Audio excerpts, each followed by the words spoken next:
So hey, I'm Becka Stewart and I am the Children and Family Pastor at Trent Vineyard. I have a wonderful and very supportive husband and 3 active and very spirited children, aged 8, 5 and 3. And I grew up as one of the eldest of 8 children, and coming from a family of that size, I'm sure you can imagine, we had interesting meal times and busy periods getting ready for school. And I have to say that I probably learned a lot through those years about children and what it means to be part of a large family. I absolutely love being a parent and I love children. And I know that God has put a calling on my life. But I also find being a parent really challenging at times and often hard. And I often feel as though I'm failing them and God, especially when it comes to sharing my faith with my children. Last summer, I had one of the hardest seasons of parenting so far. There was a lot of focus on our kids' ministry in the church at the time, and more children were coming our way, and God was moving. And you know when things are going well in your ministry area, that your personal life is going to come under attack. And the devil just loves to use people closest to you to make you start questioning the promises that God has spoken over your life. I was emotionally and spiritually vulnerable, and so instead of letting the devil win, I began reading lots of books, visiting many websites, and becoming more and more passionate about how we as parents are best placed to help facilitate our children developing a relationship with God in a really natural way, but how very few of us feel like we're empowered to do it. So I asked a few of my parent friends at church how they felt about sharing their faith with their children, and I was overwhelmed by the emotional responses I got. This was obviously a topic that people wanted to talk through, but also one that many felt they were failing in, and I believe that this is a true illustration of how most of us feel when it comes to sharing our faith with our kids. Parents feel guilty a lot about a huge variety of things. So many shoulds live in our heads. And we often feel like we're failing in what's expected of a good parent. I should be playing with my children for at least 3 hours a day. I should be cooking organic food all the time. I should be able to afford better clothes for my kids. I should take them out more. And these shoulds weigh parents down, and they make us feel as if we're failing. So when it comes to the spiritual aspect of our children's lives and sharing our faith at home, our guilt reflexes come in strong. I should be reading the Bible with my kids. I should be praying with them. I should be doing mission with them. I should be teaching them all about Jesus. And we can begin to feel isolated and afraid. And we believe that the consequences of our failures will be the sacrifice of our children's walk with God. And for me, that's one of my deepest fears in parenting, that my children won't have their own relationship with Jesus.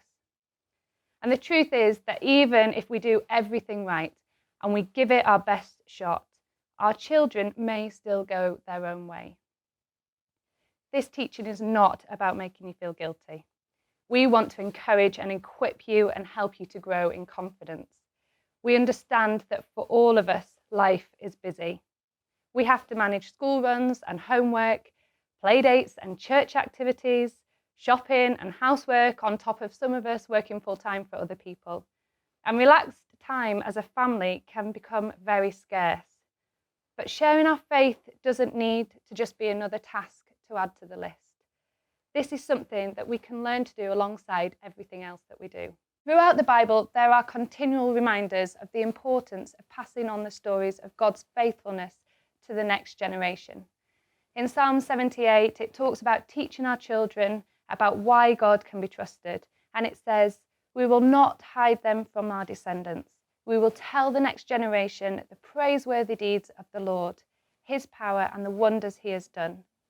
He decreed statutes for Jacob and established the new law in Israel, which commanded our ancestors to teach their children. So the next generation will know them, even the children yet to be born, and they will tell their children. Then they will put their trust in God and would not forget the deeds, but would keep his commands." Owen Mark concluded after 50 years of research studies that the most significant influencer of a child's faith is the child's parent. And yet only 36% of parents feel confident with that role. As parents, we take responsibility for our child's physical development in our stride. We visit clinics for our babies to be weighed and have their growth plotted. At least I did for number 1 and number 2. Number 3, maybe not so much. We disguise broccoli in the food in attempt to get one of their 5 a day into them, and we'll take them on bike rides in the park to get their exercise.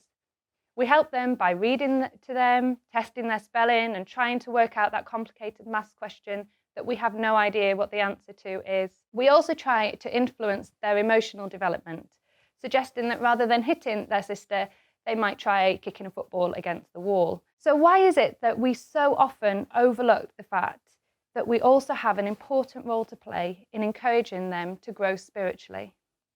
How our children experience faith in their early years will shape how they see God in later life. In Proverbs 22 verse 6 it says, "Start children off on the way they should go, and even when they're old, they will not turn from it." This stage of experienced faith is a vital one. When we have asked our children to put on their shoes for the 100th time and they've still not done it, we might be forgiven thinking that they're just not listening to us. But quite the reverse is true. Our children don't miss a thing. So giving them a positive experience of faith includes making it part of the everyday life and everyday conversations that we have. At this stage, it's often said that faith is more easily caught than taught. Our priorities, our reactions when we're disappointed or we're let down, how we spend our money, how we treat other people, our attitudes to church will all form their experience of their faith. That's a challenge, isn't it? What our children overhear us talking about in private will inform their faith.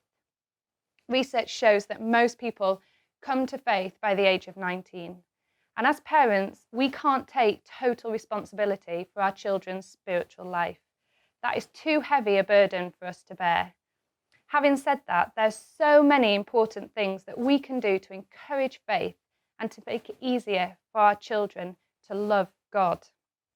The home is perfectly positioned to be the centre of children and young people's discipleship. It's in the home that we spend time with our kids. It's in taking them to the swimming lessons, to dance classes, to football matches. It's in the boringness of the morning routine and the stressful bedtime hour. Parents have on average about 2,000 to 3,000 hours a year with their children, whereas the church, if they turn up every week, we might see them for 100 hours over a year. And in the New Testament, Paul writes to Timothy, one of the young leaders of the church. He's been taught the scriptures as a child, and in 2 Timothy it says, "But as for you, continue in what you have learned and have become convinced of, because you know those who you have learned it from, and how from infancy you have known the Holy Scriptures, which are able to make wise for salvation through faith in Christ Jesus." So what does passing on our faith look like? Well, thankfully, the Bible helps us to answer some of those questions. In Deuteronomy, it says, "Those commandments that I gave you today are to be on your hearts. Impress them on your children. Talk about them when you sit at home and when you walk along the road, when you lie down and when you get up. Tie them as symbols to your foreheads. Write them on your doorframes of your houses and on your gates." And in Ephesians 6, it says, "Fathers, do not exasperate your children. Instead, bring them up in training and instruction of the Lord." At its heart, the gospel is an invitation to enter into relationship with God. Parents can model what this looks like every day. Parents can show their children what it means to turn to God in the difficult times, to forgive and love each other, to receive God's grace when mistakes are made, and to thank Him in the good times too. The truth is, life is messy. There'll be times when kids are tired, when work is stressful, when the house is a mess and there's a mountain of washing that needs doing. The vital thing to take hold of is that there's no one way of doing faith in the house. It's about finding what works best for you as a family. But let me give you a couple of top tips. Number 1, start with you. We're told in John 15, "I am the vine and you are the branches. Whoever abides in me and I in him, it is he who bears much fruit. From apart from me, you can do nothing." The word abide is mentioned 10 times in John's record of this conversation. If we are to help our children on their journey of faith, it has to start with us, having a close relationship with God ourselves. We can't pass on what we don't have, but as we journey in our own relationship with God, abiding in Him, our faith will spill over into our homes. When we're passionate about something, we talk about it, and that will happen when you're passionate about Jesus. And number 2, make it visible. Our walk with God can be quite hard for our children to understand. We might pray silently in our heads, or we might read the Bible before they get up or once they're in bed. We need to make our faith more visible for our kids. Leave the Bible open on the table. Open the door to your room when you're praying. Pray out loud and talk about what God is speaking to you about, what you learned from the talk on the Sunday morning. And this will let them know that you're still learning about God too. We all mess up. We need to let our kids know that we're not perfect and that we need forgiveness. Talking through our mistakes allows our children to see the impact of sin. There'll be times when we need to ask our children to forgive us, and we'll need to say sorry to them. When we do this really powerful thing, we're unpacking what grace looks like in the everyday moments.